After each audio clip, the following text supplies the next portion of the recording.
everybody. It's like the little plastic here. And my friends, the frogs.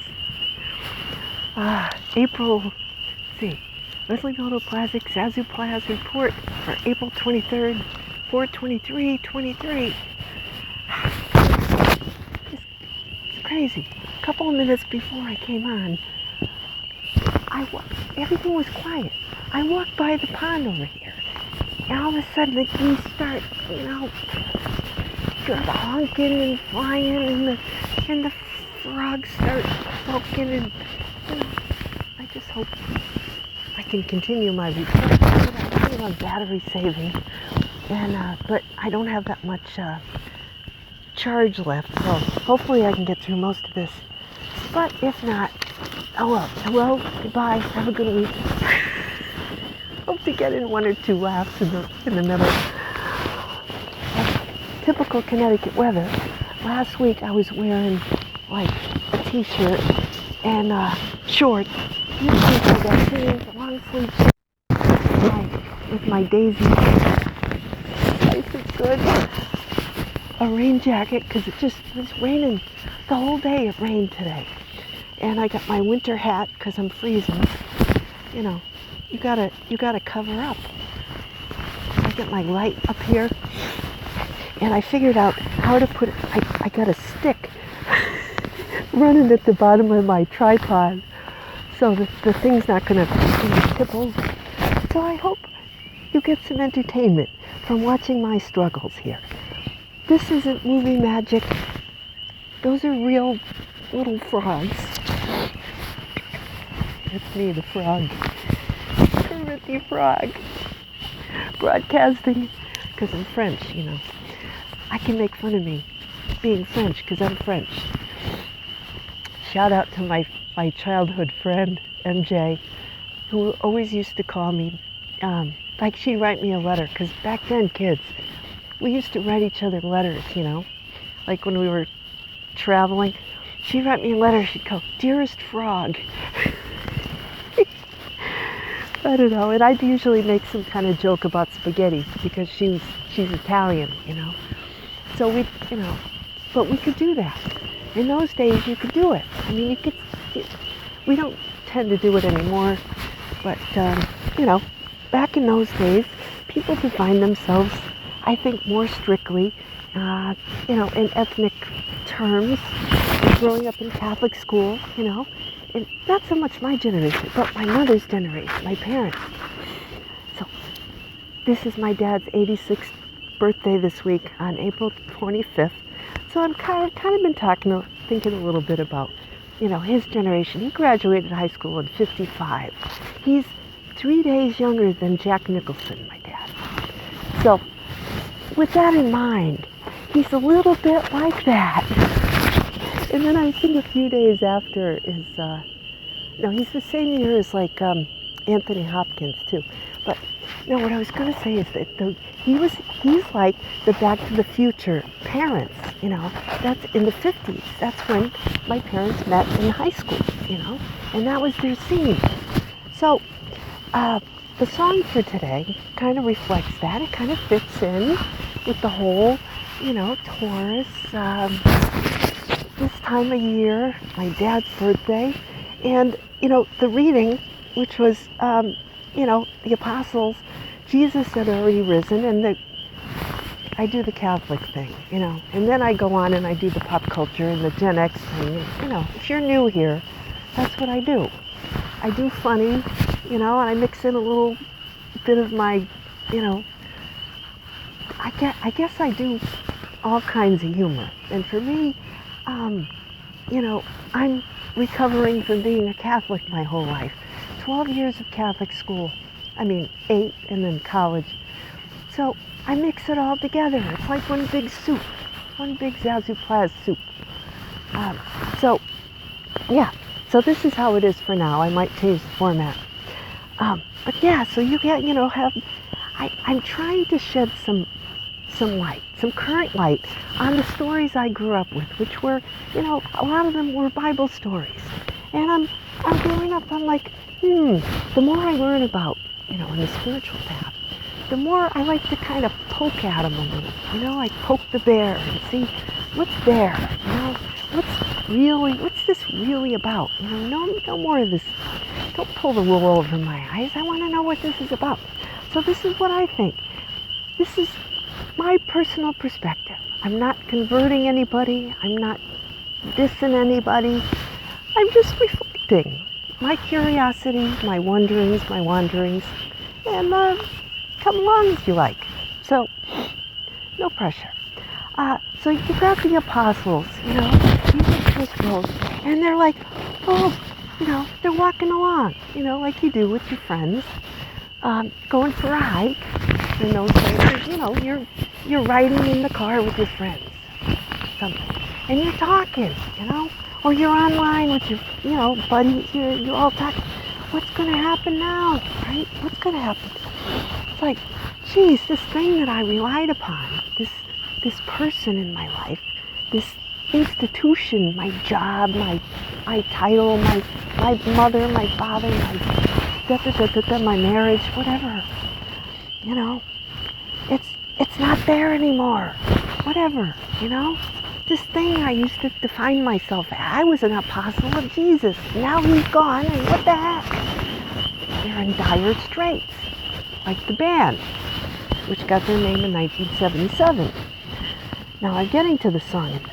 Dire straits.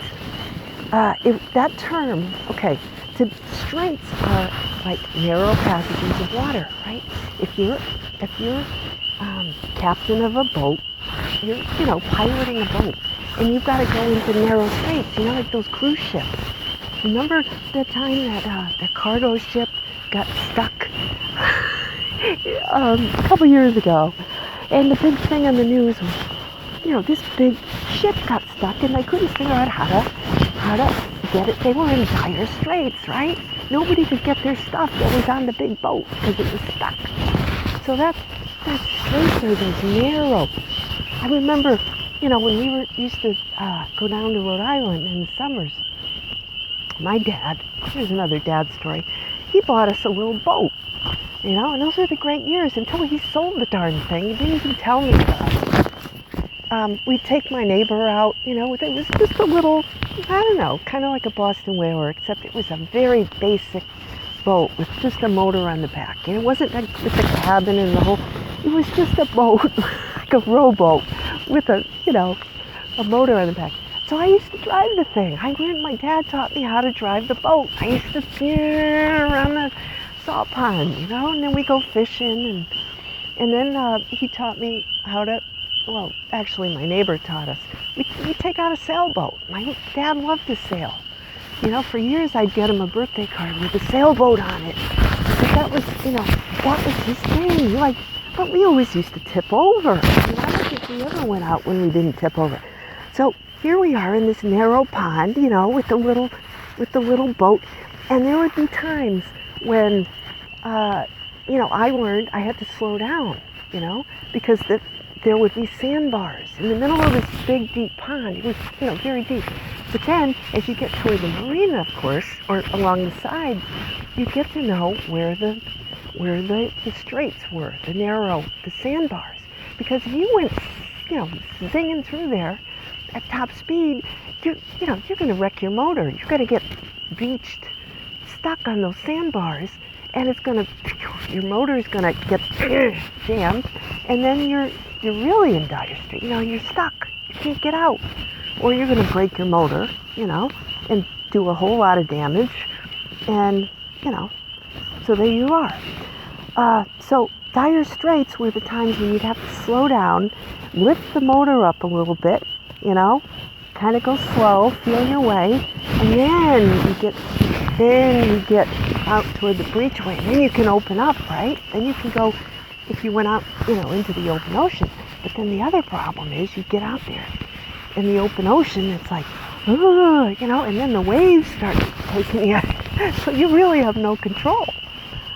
So that was scary, because if you're not ready for that, if you don't have a good enough boat, you have no business going out into the ocean. In Rhode Island, you know, once you get past Long Island Sound, you're in open ocean up Narragansett Bay, And then once you hit Block Island and beyond, it's open ocean. So that's the way things are in the Northeast.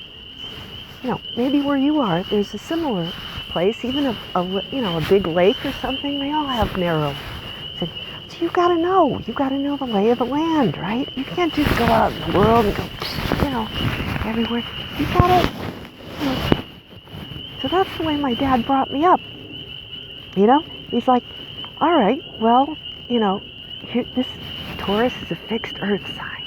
That means they don't like change, So my dad, he taught me to have a good sense of humor, no matter what's going on, to plod along. Don't go too fast, and then plod along, be part of a group, but because he's also a musician. My dad, he's played everything from the saxophone, clarinet, he plays the fiddle, so he's in a bunch of bands. He's in a fiddle band and he's in like a community band.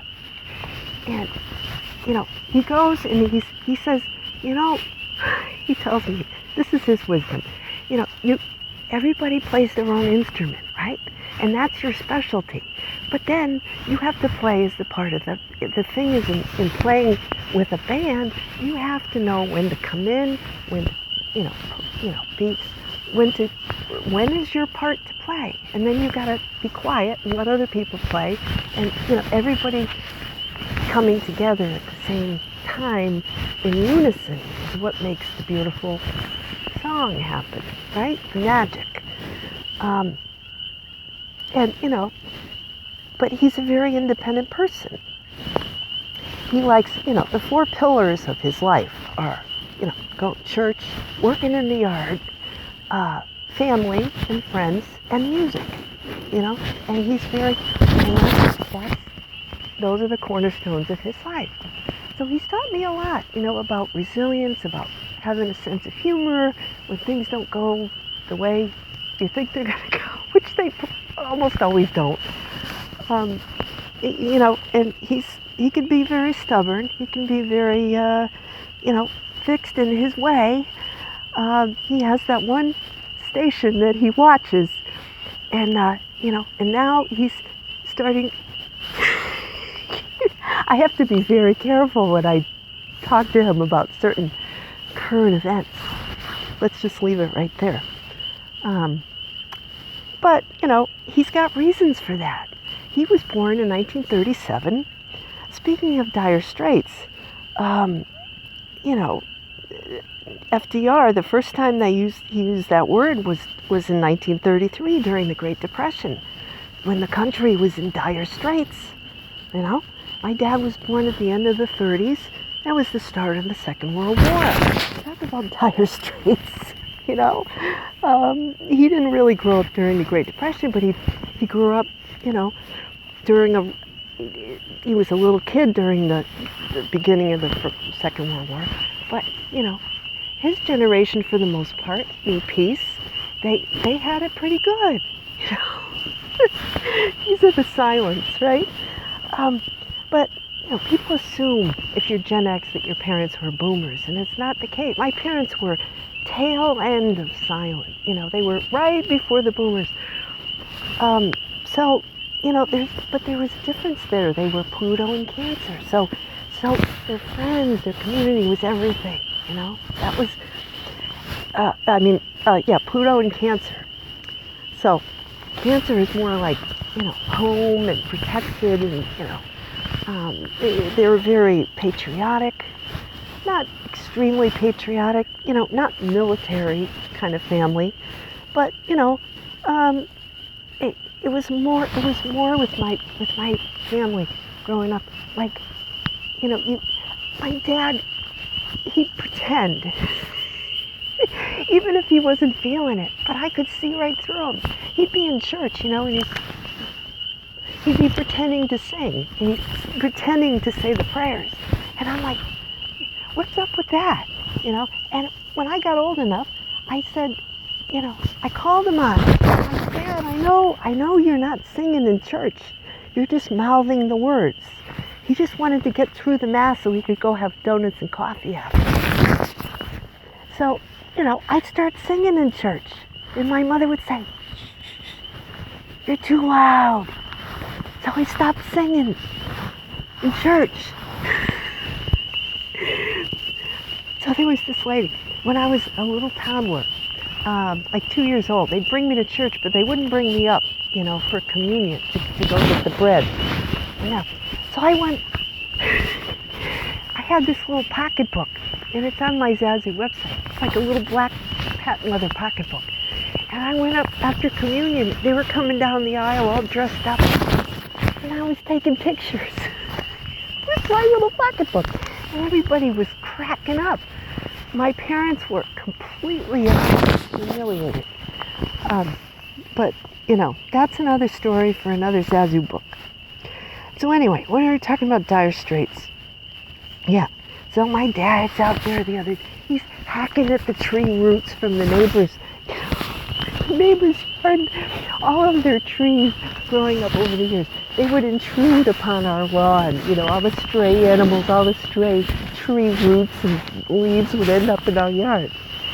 So there was this energy field over my house. There was a electric pole that the whole neighborhood connected to right in front of my house.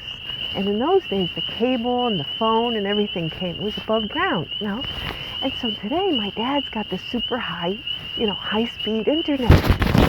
I said, I marvel at the fact that the people who were least able to partake in the high-speed internet and appreciate it are the ones who have it.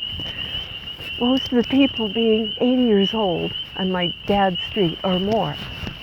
But anyway, it gives him more opportunities to get into trouble with hackers and scammers. Anyway, so where was I? Oh yeah, so he's hacking at the roots. And I said, here I am, being kind to trees, talking on trees. My son is the forestry major. My dad is destroying sacred networks of trees. He wants to get rid of the tree roots. The tree roots are the ones, they all talk to each other. It's like my dad is murdering trees, he's murdering trees. He's literally taking the roots out of the very lifeblood of the planet. You can't talk to him about Earth Day because, all he cares about is his lawn. Growing up, and I roasted him on his 80th birthday. I said some of these things. But now I have more.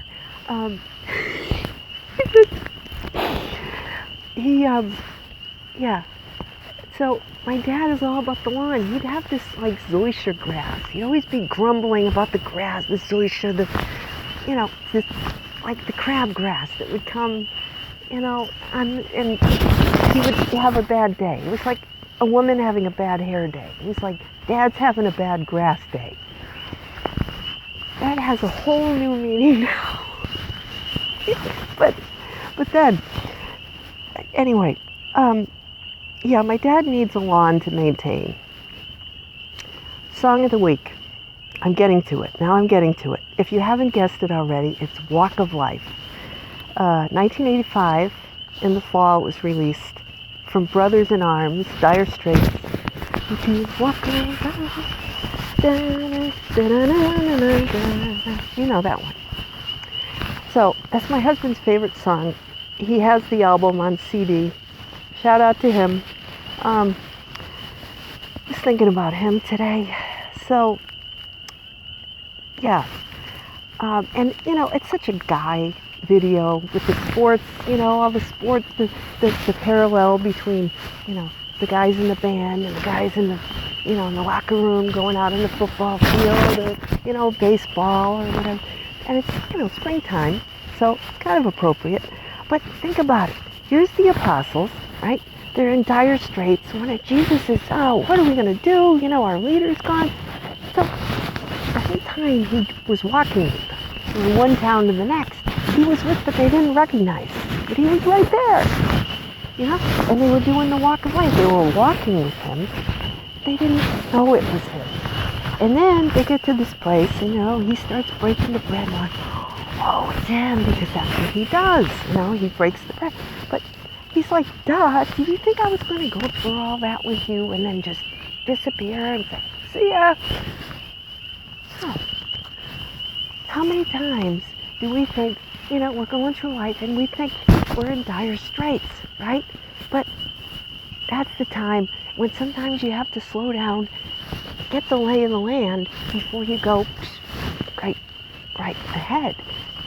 Sometimes when it seems like everything is dying and everything is, like at the end of the winter, right? Everything's dead, and then it always comes back, doesn't it? The sun, the flowers, the frogs, the geese, right? That's God. It's like, duh, you idiot, didn't you know that spring is going to come again? These are cycles that we go through in life. So, and I get the band imagery and the boat imagery, because it's like, yeah, we can be in groups of people, and I'm not really a joiner. I'm a Gen Xer. I kind of, I really like this guy who's doing, these people, this new Gen X group I found, and I'm, commenting on there. I'm not much of a joiner though, and I don't think most of us are, because it's like, we're all, we've got that cynical, sarcastic, snarky, but it's, in a way, we are all connected. We're like the trees and the roots that go underground. You can't hack away at those things. You can't, it's like, right?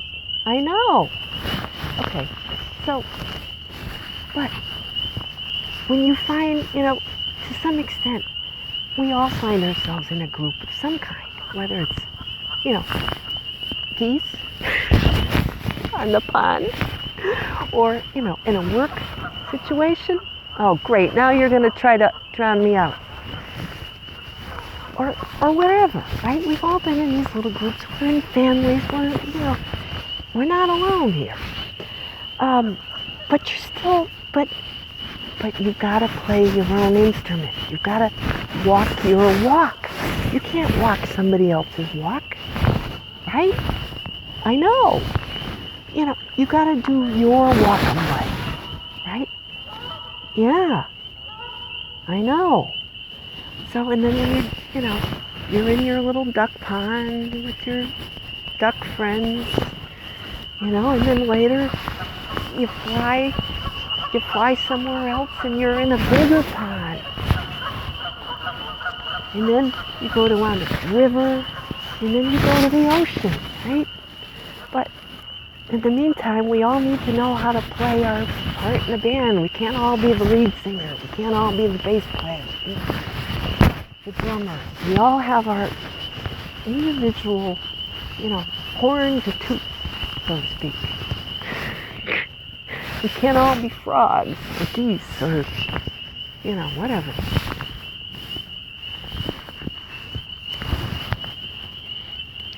So, and we need